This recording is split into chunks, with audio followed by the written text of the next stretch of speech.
and then one night there's a super tragic accident, including all of them. It leaves one of them dead, it leaves one of them in a coma, and one of them too traumatized to speak. Hey guys, welcome back to Francesca's Books, where all I do all day is read thriller books to make sure you guys read the best ones first. If you're interested in more insane thriller book recommendations, don't forget to like and subscribe. So today I'm going to be telling you about all the books that I read in February, what I rated them, and a little bit of what they're about, and then I'm going to go on to March's TBR, so the books that I'm expecting to read in March. Let me tell you, I read some incredible books in February. I read 9 in total, and I think I had 2 or 3 which were like 3 stars, but the rest were all 4s, 4.5s, and 5s. I literally just had an incredible month. And then I'm as equally excited for March. I've got a few advanced copies as well, which I can't wait to read and review for you before they come out. So yeah, let's get into it. The first book I read in February was The Guest by B.A. Paris, which has literally just come out. This follows Iris and Gabriel, who return home from a vacation, and their friend Law is just staying in their house unexpectedly. They find out that she's broken up from her husband, who's been having an affair, but it's all just really sus. This was a really solid thriller that I did read in a couple of days. I ended up giving it a 4-star, but it's probably more like a 3.5. I feel like there's quite a lot of characters that were introduced very quickly at the beginning. If that had been a little bit slower, it might have been slightly easier to follow. But it was good, it was a good solid thriller, and I do recommend it. And then in my Freedom McFadden journey, I read Do Not Disturb, which I absolutely loved. I think this is going to be in my top 3 of her books. So I gave this one a 4.5, and it follows a woman who just unalives her husband and then decides the best course of action is to make a run for it. That's literally how the book opens. But her super quick stealthy escape is very quickly derailed when there's a snowstorm that hits the area. It forces her to a motel that's just like on the side of the road. It's a bit seedy, it's a bit run down, but she literally has no other choice. So this place is called the Baxter Motel, and it gives big Bates Motel vibes. The characters in this book were just absolutely brilliant. I was rooting for all of them. My personal favourite was Rosalie, which doesn't mean anything to you guys. Of course, it's not a spoiler, but she was just my favourite character. I was literally rooting for her so hard. With this book, I also love that there was like a really big change of pace at the 50% mark, which doesn't normally happen, and this just like spiced it up in a really good way for me. I also didn't guess any of the plot twists. I wasn't a massive fan of the final plot twist, but overall, I still really loved this book. Then I went straight on to another Freedom McFadden book, so then I read The Teacher, which is her newest release that came out this February. This book follows husband and wife teachers and a student, Addie, who's rumoured to be having a student-teacher relationship. This book was significantly better than The Co-Worker, which I was so happy about because I honestly just thought Frida had lost the plot with that book. But don't get me wrong, it still had its flaws. I did rate it 4-star, but it is probably more like a 3.5. I feel like I get this, like at the end of the book, I'm just like, wow, that was so amazing, and I struggle to rate it low. But I think maybe this one does deserve to be rounded down slightly. However, I read it so fast, and it's also on the longer side for a Freedom McFadden book. I think it touched 400 pages, but it literally made my jaw drop. Like, that never happens. So actually, yeah, maybe it is a 4. I do recommend this. It's just not my favourite Freedom McFadden book, especially when I just come off the back of Do Not Disturb, which I absolutely loved. Then I read The Couple Next Door by Shari LaPenna. I've read a few books by this author recently, actually. I think I have a little collection going somewhere, I don't know. But this was really good. I also gave this one a 4-star. It's just a really solid thriller, like good plot twist, good character pull, really enjoyed it. So this follows Anne and Marco, who leave their 6-month-old baby next door while they go to a dinner party with their neighbours. They decide they're going to check in every 30 minutes to make sure that she's still okay, but then just after midnight she's not there and she's been kidnapped. This was just really easy to read. It was twisty, it was gripping, it was just a good all-round solid thriller. My main problem with this book was that the male main character was just honestly a donut. Like, I don't even have any other words to describe him apart from that. What an absolute idiot. If frustrating male characters annoy you, then I would probably give this one a miss. Then I read brand new release The Fury by Alex Michaelide, so everyone knows how much I love The Silent Patient by this author, and it's a best-selling book, so of course it is definitely a good one. This is his 3rd release. He also has The Maidens, which is out, which is a dark academia vibe. So this is his 3rd title. So this follows an ex-Hollywood star, Lana, who gets trapped on a Greek island with some of her friends, and it's narrated by one of the friends. So he's called Elliot, and he's telling you the story. So one of my main problems with this book is that the narrator Elliot just broke the 4th wall like way too many times. I think doing that, it's quite funny when you see it like once or twice in a book, and I quite enjoy that, but too much of it was broken. I did really like that it was told slightly differently, so don't get me wrong, I did enjoy that, but just not to the extent that it was done. It was also told in 5 acts like a play as well, which I also really enjoyed, but overall there's just something missing. I think the plot twists were kind of like too long and drawn out, and that was one of the main turn-offs for me for this book. But when I finished it, I wasn't sure whether I loved it or hated it, and I gave myself like a good week and a half to like collect my thoughts, but I don't think I liked it. I gave it a 3 in the end, so it was okay, but I don't think I loved it or hated it. I think it was just different, but still kind of mid for me. So next, if you have never heard of this author, I am absolutely going to put you onto her. She's called Lucinda Berry. She is absolutely incredible. She's an American author and she used to be an actual psychologist. So she was a doctor. So everything that she writes in the thriller genre is kind of more rooted in actual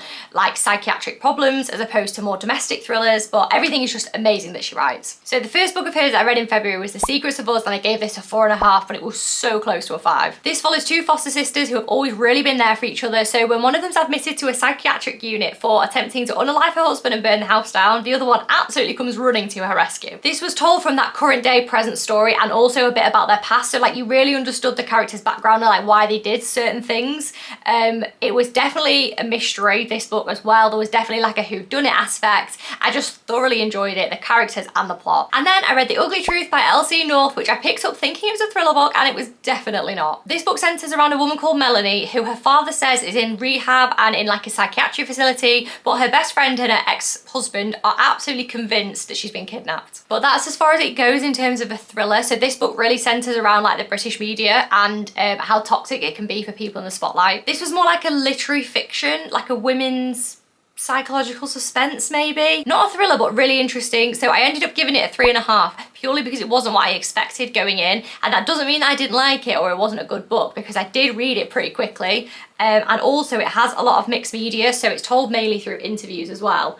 So I did enjoy it, but just, I think if I'd have gone into it knowing that and I was in the headspace for it, I would have enjoyed it a lot more. So it's not a bad book at all, even though I've given it a 3.5. Then the next book I read was another Lucinda Berry book. So I read The Best of Friends, which I also rated 4.5. This follows 3 female best friends who are grown up. They have 3 sons as well that are also at a really similar age. And then one night there's a super tragic accident, including all of them. It leaves one of them dead, it leaves one of them in a coma, and one of them too traumatized to speak. I literally couldn't put this book down. I actually downloaded the audiobook version as well, so I could put it on my AirPods and just carry on listening to it while I was working or whatever. Just absolutely loved it. I think Lucinda's books are really good at like being heartbreaking as well as thrilling. Like you really feel for the characters and they're also quite emotive, which I really enjoyed. The only reason I didn't give this one a 5 was because I felt like the ending was a tiny bit rushed. If the ending had played out over a few more pages, I think this one would have been a 5 as well, but it was probably concluded over 10 or 15 pages, and that was the only drawback for me. And the final book that I read in February was The Therapist by B.A. Paris, so the same author as The Guest. I rated this 4 and I did enjoy it more than The Guest, so I think that shows that that definitely should have been a 3.5. This follows a couple called Alice and Leo. They moved to like a new gated community in London called The Circle, and they very quickly realised that something traumatic happened in the house they've just bought. I feel like the title of this book is a little bit misleading. I personally think it should be called The Circle instead of The Therapist. That makes so much more sense to me. I feel like you know what you're going to get with this author, and that is a lot of friendships and a lot of secrets, and it's definitely on the lighter side of a thriller book. This one wasn't mind-blowing, but I did enjoy it and it does deserve a 4 star. So those are the 9 books that I read in February. So now this is what I'm anticipating reading in March. So the first book is Home Before Dark by Riley Sager. This is one of only 3, I think, of his books that I haven't read yet, so I really want to read his entire backlist because I'm a massive fan of him. I particularly love The Only One Left. That was in my top 3 books of 2023, so I feel like this is going to be a good one. From what I've heard, this is a paranormal thriller vibe, so I feel like it would be a better read in October,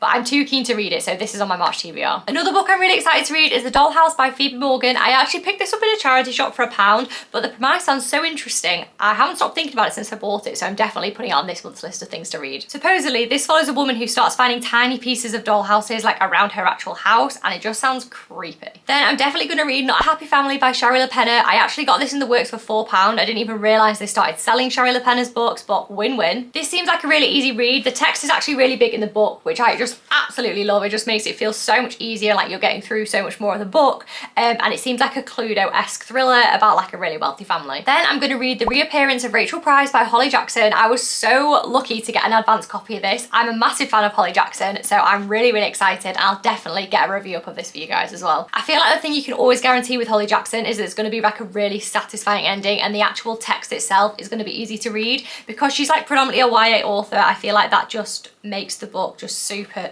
easy to get through. And then Artificial Wisdom by Thomas Weaver is another one I've had my eye on. It's like a near future sci-fi thriller. This follows a group of journalists who are trying to uncover whether a natural disaster was in fact natural, which doesn't sound likely. I really love like near future sci-fi thrillers because when they're really extreme, I find it really hard to get my head around, but books like this, it's set in 2050, so books like this, I feel like I can just actually picture, and I'm really looking forward to reading it. And then I have 3 reads on Kindle which I'm highly anticipating as well. So the first one is The X by Frida McFadden. I'm so close to making it through all of her books, and as soon as I do, I am just gonna go nuts on a massive Frida McFadden video for you guys. I've heard of this one. There's a character called Francesca, so I mean, immediately sold. And then I'm gonna read Good Bad Girl by Alice Feeney, because this is the only Alice Feeney book that I haven't read yet, and I can't wait to just complete her backlist and see like how it compares to some of the other books she's got out. I always find her books a little bit hit and miss, so like I loved Rock Paper Scissors and I loved Sometimes I Lie, but books like, wait, what was it called?